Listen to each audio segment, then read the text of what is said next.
జమ్మూ కాశ్మీర్లోని పహల్గాంలో జరిగిన ఉగ్రదాడిపై deputy CM Pawan Kalyan తీవ్ర విచారాన్ని వ్యక్తం చేశారు. ఉగ్రదాడిలో మృతి చెందిన వారికి మంగళగిరి జనసేన కార్యాలయంలో నివాళులర్పించారు. అలాగే రాష్ట్ర వ్యాప్తంగా జనసేన పార్టీ కార్యాలయాల్లో పార్టీ నేతలు నివాళులర్పించనున్నారు.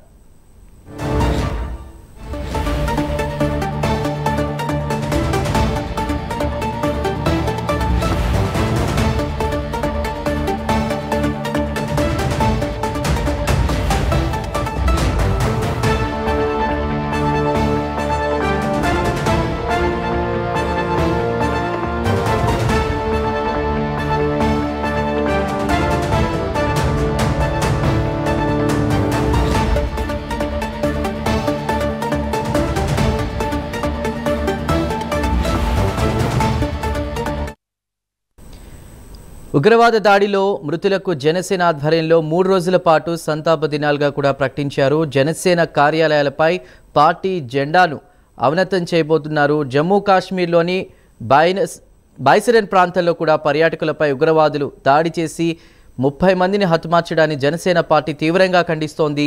పార్టీ అధ్యక్షులు పవన్ కళ్యాణ్ ఈ దుశ్చర్యను ఖండించి మృతులకు సంతాపం తెలియజేశారు.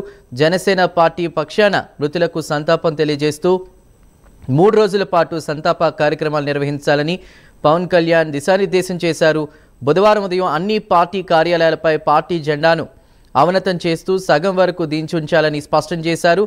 ఇక సాయంత్రం కూడళ్లలో కొవ్వొత్తులు వెలిగించాలని, శుక్రవారం సాయంత్రం రాష్ట్ర వ్యాప్తంగా మానవాహారాలు నిర్వహించి ఉగ్రవాద దాడిని ఖండించాలని తెలియజేశారు.